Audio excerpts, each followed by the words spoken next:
Ok, donc aujourd'hui, on va installer Open Media Vault.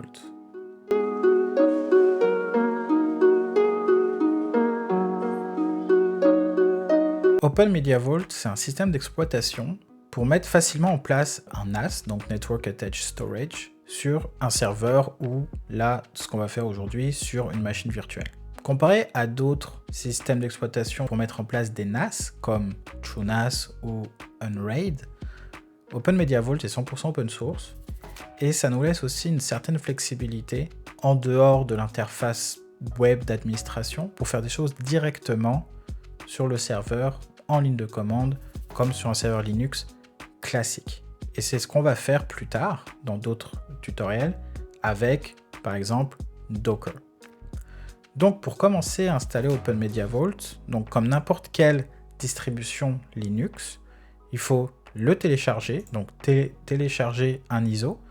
Donc le mieux c'est de prendre la toute dernière version qui vient de sortir, donc la version stable, la télécharger, la mettre sur une clé USB et la lancer, que ce soit sur un serveur physique ou dans une machine virtuelle. Donc dans ce tutoriel, on va le faire sur une machine virtuelle qui est déjà préparée. Donc c'est une machine virtuelle sous Proxmox. Je ferai peut-être une autre vidéo à ce sujet-là. Et Proxmox, en fait, c'est une sorte de gestionnaire de machines virtuelles où on peut créer, lancer et gérer des machines virtuelles. Donc pour Open Media Vault, j'ai créé une machine virtuelle avec 3 disques durs, donc un de 32 GB pour le système d'exploitation et 2 disques de 100 GB pour les données.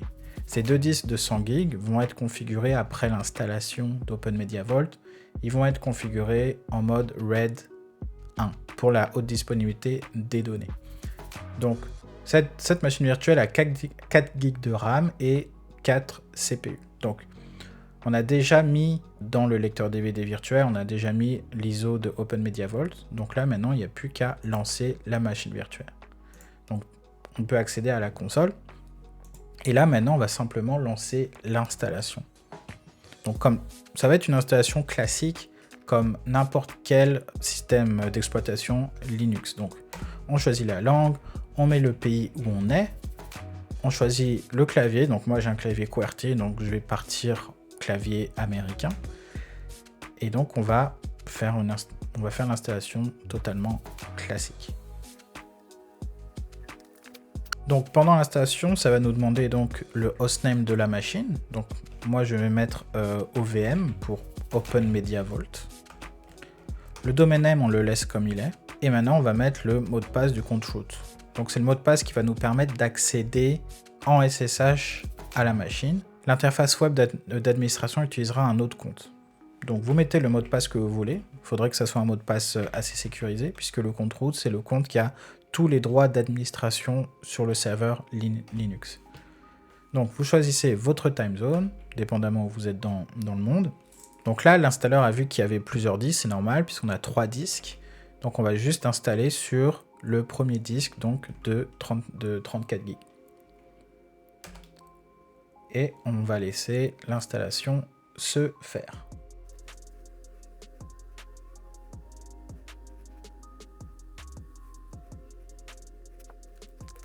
Donc maintenant l'installation nous demande dans quel pays on est pour se connecter au miroir de paquets de Debian. Donc vous choisissez le pays où vous êtes. Vous choisissez celui que vous voulez, moi je prends celui par défaut, deb.debian.org. Pas de proxy si vous êtes connecté directement à internet. Et c'est tout, et on continue donc l'installation des paquets.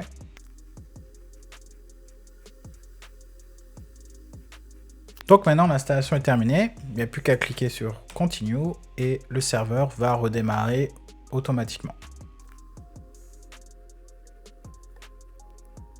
Donc maintenant que l'installation est terminée, on a l'adresse IP du serveur qui nous a été assigné pendant l'installation, donc 192.68.2.26. Donc ce qu'on va faire, c'est qu'on va accéder directement à la machine via l'adresse IP qui nous a été donnée. Et on peut se loguer avec le mot de passe par défaut, avec le login par défaut qui est admin et le mot de passe qui est Open Media Vault. Donc la première chose à faire évidemment c'est de changer le mot de passe admin. Donc vous cliquez sur Settings, Change Password Et donc là, vous mettez le mot de passe que vous voulez.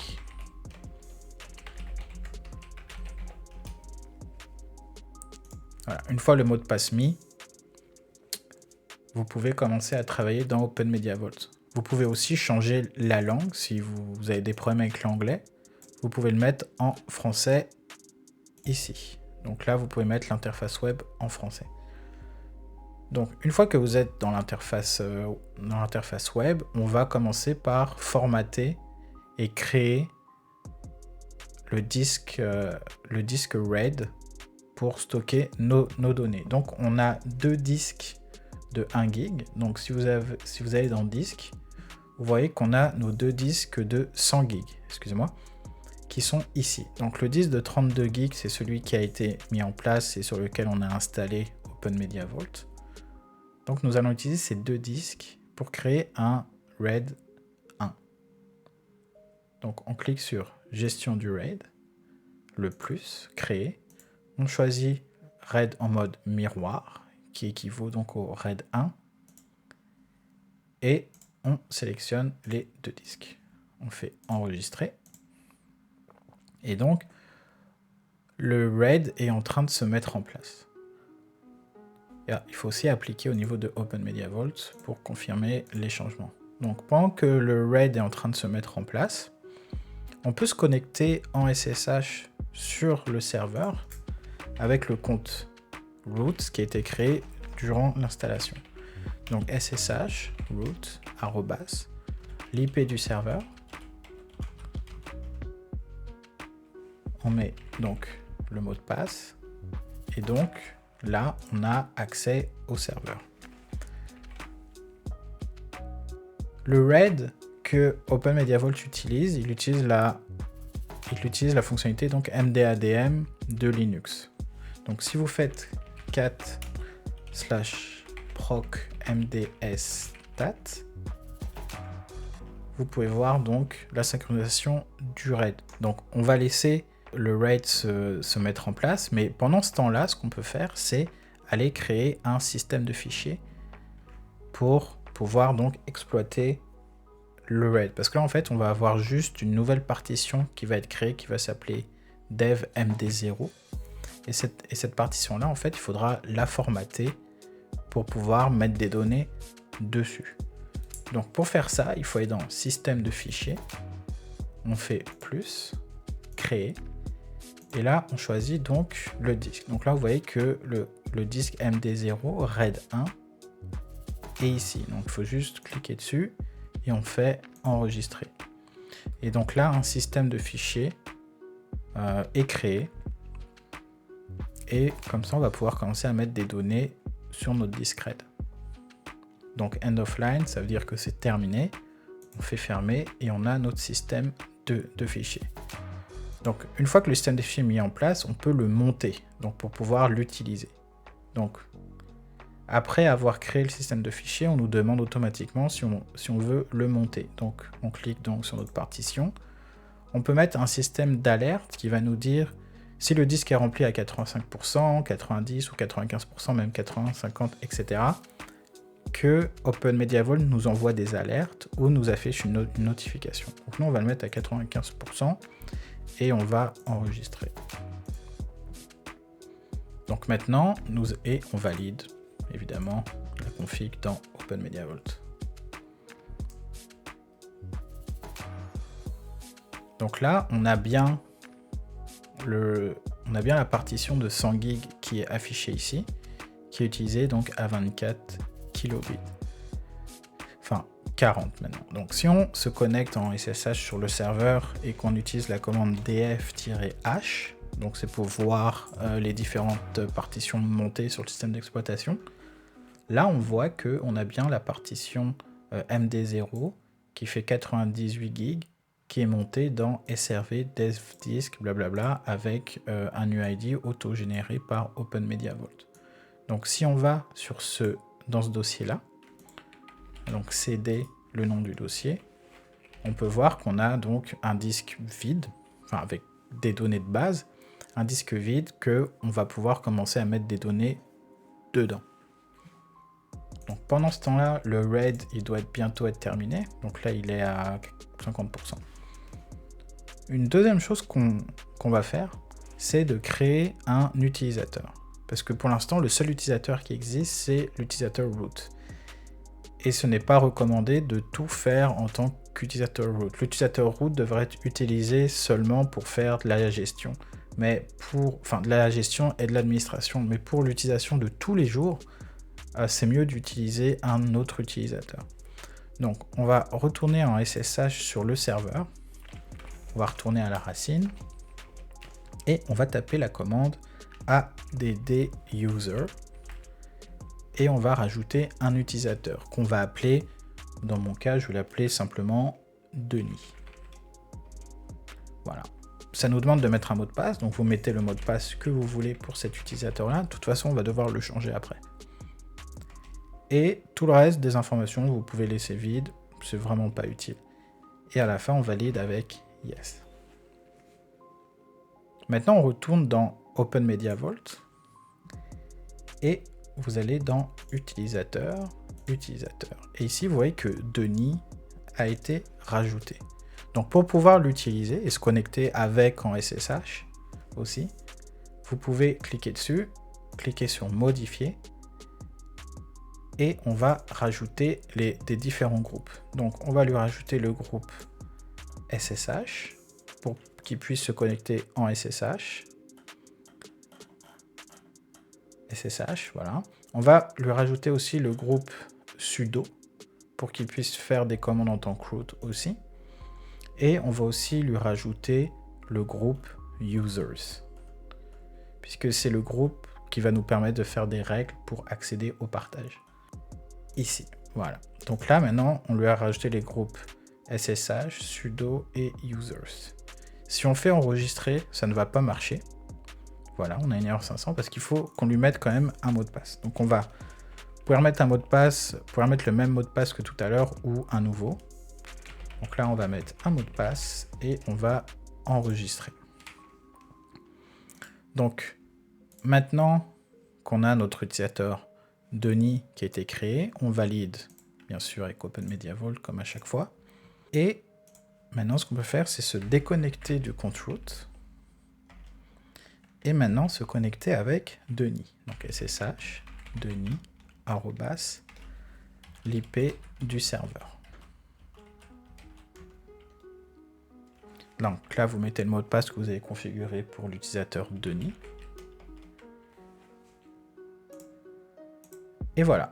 Donc là, maintenant, vous êtes connecté avec l'utilisateur Denis, donc avec lequel vous pouvez faire des commandes en sudo, comme sudo, on peut faire apt update par exemple, pour mettre à jour les paquets. Vous mettez le mot de passe, et là vous voyez que la commande fonctionne.